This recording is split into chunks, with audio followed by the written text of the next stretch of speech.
Okay, for the first time in quite a long time, a new episode of Friday Night Comics. And what I have here tonight is issues 1 through 30 of the current Marvel Star Wars run. And I just figured I'd go through these comic covers, people that appreciate the comic artwork. Some of these you might have seen early on when I was doing sort of like a hodgepodge video of pickups and such, but most are going to be new. So starting off, we have number 1, and this is the newsstand regular cover. And then I also have, and I'm pretty sure I showed this before, I have this Alex Ross variant, which is awesome because it's a fresh take on the vintage Marvel Star Wars number 1. That's a great piece of artwork right there. Alex Ross does fantastic work. And then moving on, number 2. I have a major piece of Star Wars memorabilia on the way. I pre-ordered something. Really excited about it. I have nothing like it in my current collection, so hopefully it doesn't take too long to get it, but I've got it on order, and when it arrives, I'll be sure to open it up here. My plan is to open it up on camera. So here's number 4. It's been a while since I've done the comic books. I might have mentioned in the past, I don't have really anything on my radar as far as CGC stuff is concerned. I've been buying a lot of sports cards lately, as a lot of you have seen. And I just do the monthly subs at my local comic store for like a half dozen titles. Darth Vader is going to relaunch next month, which I added to my subscription list.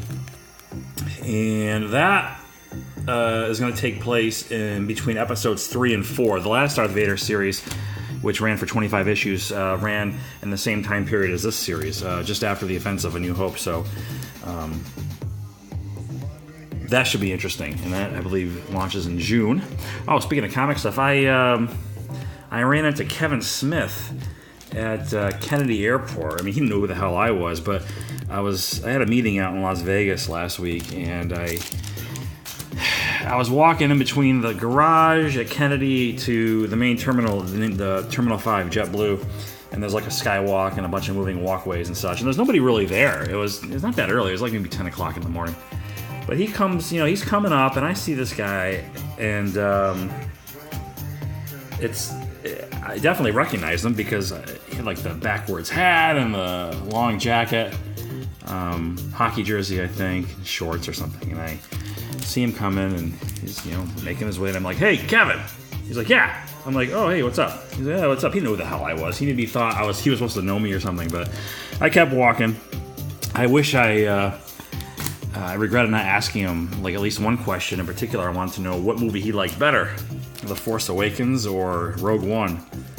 And anyway, I wasn't gonna bother the guy. Figured he was probably on a red-eye flight from like the West Coast, so didn't want to hassle him for like a photo or anything like that. But still cool nonetheless. You're gonna find there's a greater odds of seeing or meeting celebrities or celebrity types at Kennedy, but also at LAX. And a couple years back, maybe like 6-7 years ago, I was taking a flight at LAX on American Airlines heading back to New York. And on my plane, in the first class section, of course, was Kramer from Seinfeld. And also in the same section was Randy Jackson from American Idol. But Kramer, that was cool. I mean, you just keep walking. You're not going to stop and bother these people because they're just like everybody else. But still cool to see Kramer because Seinfeld is easily my favorite television show of all time. Followed closely behind by Curb Your Enthusiasm. So, love Larry David. Love that his whole humor shtick. Number 19 here, by the way. So that was cool. Seeing celebrities and whatnot. As I'm flipping through these, I totally don't remember what these books were about. I think was this a flashback Obi-Wan story, maybe. It's all kind of a blur. I read so many of these things. Number 21.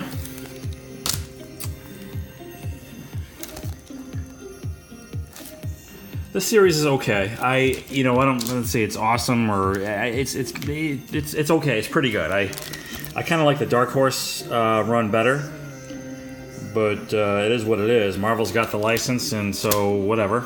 I'll buy this regardless. I'm a huge Star Wars fan, obviously.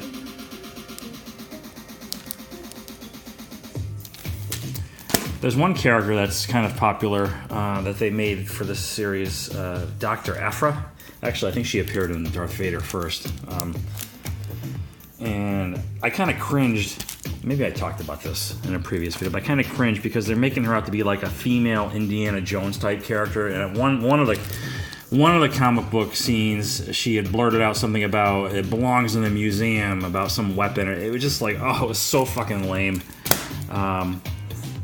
But she's a pretty popular character, and I believe she has a crossover or a mini-series right now with Luke. But I wasn't interested in that. There's number 28, Dr. Aphra. Here's 29. This was a flashback story, I think, with Yoda. I think this, yeah, I have to read number 30 to remind me what the hell happened in the previous issue. So here's number 30, which I just picked up last week, so I've yet to read this one. But like I said, I figured I got 30 issues here now. Why not just go through them for those that appreciate comic art? So that's what I'm doing here. Oh, and I have the 2 annuals, 1 and 2 so far. Here's number 1. And this is a pretty good story, I recall. Number 2. And that's it. So, yeah, Friday Night Comics makes a return.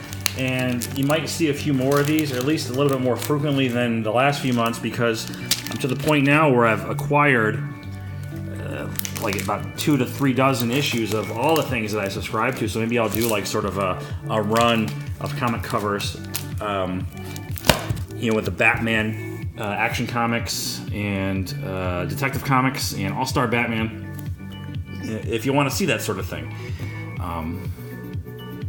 So that's it. So yeah, thanks for watching, and I'll talk to you soon.